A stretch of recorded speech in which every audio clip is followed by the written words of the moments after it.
Hello friends, नमस्कार, सत श्री अकाल। मैं आपकी अपनी दोस्त विनिशा।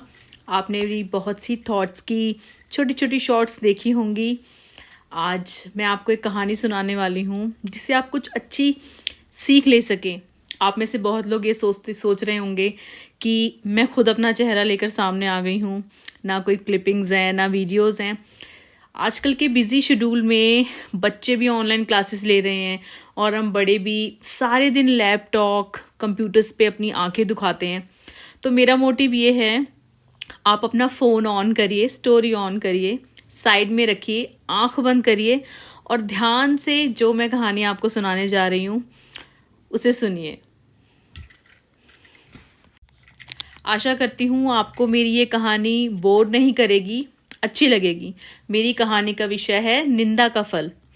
एक बार एक राजा ने सोचा कि मैं रोज अपने राज्य में 100 अंधे लोगों को खाना खिलाया करूंगा।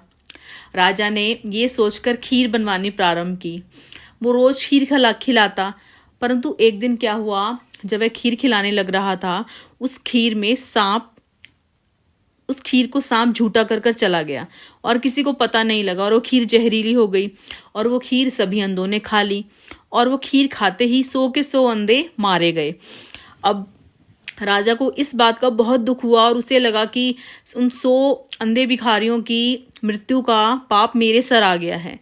ये सोच वो प्रायश्चित करने के लिए जंगल की ओर चला गया। भक्ति भाव से वो ये सोचकर जंगल की तरफ चल दिया। जंगल में चलते चलते वो एक गांव में पहुंचा।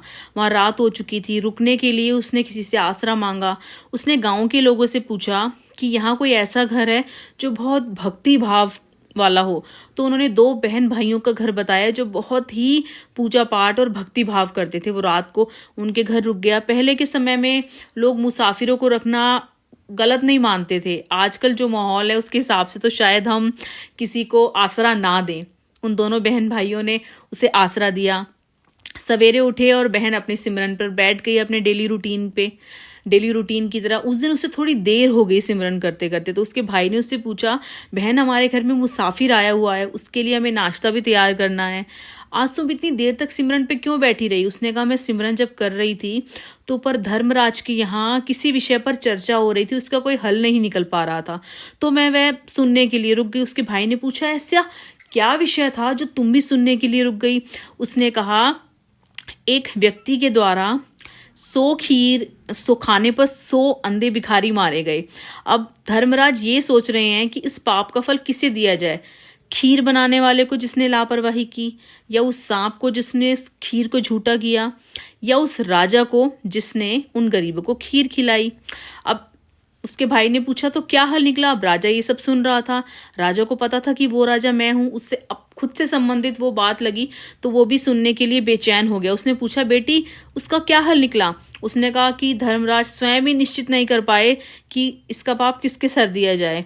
तो ये सुनकर वो सब अपने काम पे चले गए। तो उसने उन भाई बहनों से कहा, क्या मैं आज रात और रुक सकता हूँ? उसने सोचा शायद कल वो फिर सिमरन पर बैठे और इसका हल निकल आए और उससे पता लग जाए। तो अब राजा वहां रुक गया। अब जो चौपाल के लोग थे, ये सारी बात गांव में फैल गई कि राजा एक रात के लिए और रुक रहा है। चौपाल पर बैठे लोगों ने कहा कि देखा, हम तो पहले ही सोच रहे थे कि ये आदमी ठीक नहीं है, भक्ति भाव वाला कहने को घर ढूंढ रहा है। अब वो तो इस घर में इसलिए रुका है कि वहां पर एक सुंदर लड़की है और वो उसे लेकर वहां से भाग जाए। लोगों ने उसके बारे में सोचा और तरह तरह की बातें बनाई। वो रात को रुक गया। अगले दिन वो सिमरन पर अपने समय पर बैठी और समय पर उठ गई। उसके भाई ने पूछा और राजा ने भी पूछा, बेटी क्या हल निकला? उसने कहा, कुछ नहीं हल निकला। तो उसने कहा कि धर्मराज ने किसे उस पाप का भागी ठहराया? उसने कहा, उस पाप का भागी तो चौपाल पर बैठे लोग पहले ही ले गए जो कि राजा की निंदा कर रहे थे, और उन भाई बहनों की, कि उन्होंने उसके राजा को अपने घर में ठहरने दिया। इसीलिए कहते हैं निंदा का फल बहुत बुरा होता है। निंदा करने वाला जो पाप उसने नहीं भी किया है वो उसका फल भी निंदा करने वाला भोगता है। इसीलिए सदैव हमें निंदा से, किसी की बुराई करने से बचना चाहिए। मैं आशा करती हूँ आपको मेरी ये कहानी पसंद आई होगी। कमेंट्स में मुझे ज़रूर बताइएगा। किसी और विषय पर सुनना चाहते हैं तो वो भी मुझे ज़रूर बताइएगा। प्रणाम।